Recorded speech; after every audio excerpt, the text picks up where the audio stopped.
سلام به دوستداران بازی و بازی سازی به گیم فارسی خوش اومدید. میخوایم با GDD یا گیم دیزاین داکیومنت آشنا بشیم که به عنوان یه توسعه دهنده بازی بهتره که باهاش آشنا باشیم و ازش به عنوان یک استاندارد برای همه پروژه هامون استفاده کنیم. به طور ساده GDD یا گیم دیزاین داکیومنت که معنی فارسیش میشه سند طراحی بازی، یه فایل یا سند یا حتی کاغذ آچار یا دفتره که شامل خلاصه و اطلاعات کلی بازیه که ما میخوایم بسازیم. برای مثال قبل از اینکه پروژه‌ای رو شروع کنیم اون دید کلی و اطلاعاتی که تو ذهنمون اپ بازی که میخوایم بسازیم و که به اصطلاح بهش بیگ پیکچر هم میگن مکتوب کنیم. این اطلاعات شامل چیا میتونه باشه؟ اسم بازی و پروژمون، یعنی اسم پروژمون رو مشخص کنیم. الزامی هم نیست که اون اسمی که مشخص میکنیم از اول تا آخر بمونه، میتونه تو آینده هم تغییر کنه، اما بهتره که یه اسم براش انتخاب کنیم. بعد خلاصه اپ بازی، اینکه اصلا بازی ما چی هست و تو بازی قراره چه اتفاقاتی بیفته، اصلا هدف این پروژه یا بازی چیه، بازی چند نفر است و مختصریت داستان بازی اگر که بازیمون داستانی بود. یادمون باشه که بهتر این توضیح خیلی جذاب باشه و مخاطب به خودش جذب کنه. بعدیش مشخص کردن ژانر و دوربین بازیمونه. مثلا آیا بازیمون اول شخص، پازل، داستان محور، پلتفرمره و اینکه پلیر از چه منظری بازی رو تجربه میکنه. لطفاً ویدیوی آشنایی با ژانرهای محبوب بازی سازی هم در صورت تمایل ببینید. بعد مشخص کردن مخاطبای بازیمون، یعنی اینکه مشخص کنیم بازیمون برای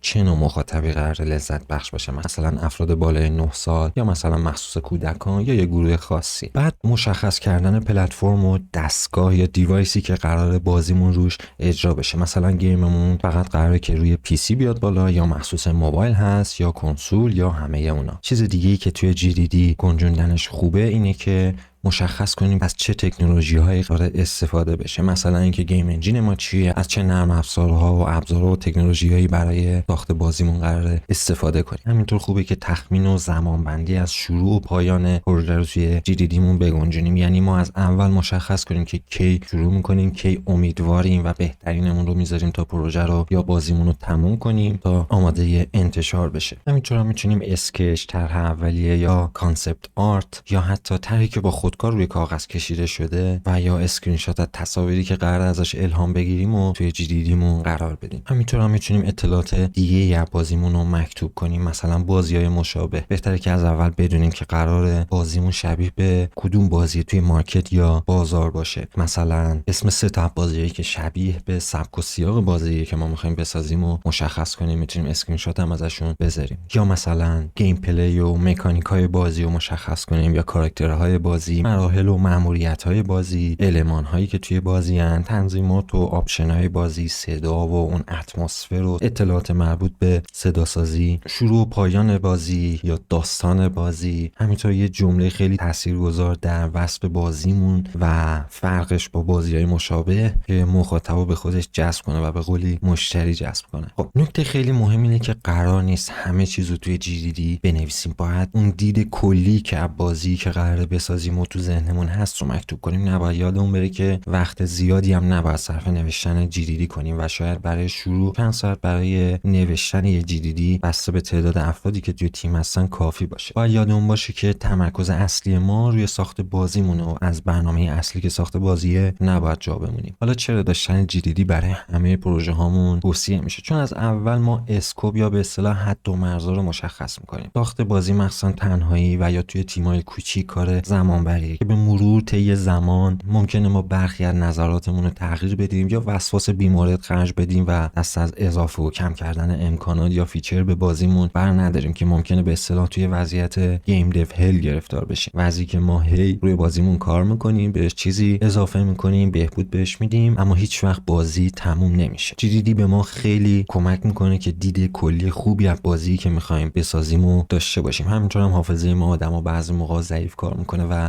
بهش اعتماد چندانی نیست. پس با مکتوب کردن پروژمون با GDD به خودمون تو آینده لطف بزرگی کردیم. یه حسن دیگه ای هم که GDD داره اینه که ما با داشتن این سند هر لحظه، هر موقعیتی که برامون پیش بیاد، فرضاً یک موقعیت سرمایه‌گذاری برای بازیمون یا یک منتشر کننده پیدا کنیم که ازش بخوایم بازی ما رو پابلیش یا منتشر کنه، ما یک سندی داریم که به راحتی در اختیار اونا میتونیم قرار بدیم تا بتونیم بلکه هم سرمایه‌گذاری‌های زود هنگام هم جذب کنیم. نکته دیگه اینه که ما آزادیم که GDD مونو طی زمان ویرایش و بروزرسانی کنیم. همینطور ممکنه که به مرور زمان هی به صفحات اون GDD ما اضافه بشه یا اصلا ازش کم بشه و داشتن GDD این امکانه به ما میده که تغییراتی که توی پروژمون اعمال کردیم و به مرور زمان رصد کنیم که مزیت خیلی بزرگیه. در آخر ما توی گیم دیو فارسی یک تمپلیت یا قالب GDD درست کردیم که میتونید ازش برای پروژهاتون استفاده کنید. برای دانلودش میتونید به گیت هاب گیم دیو فارسی و ریپوزیتوری سامپل GDD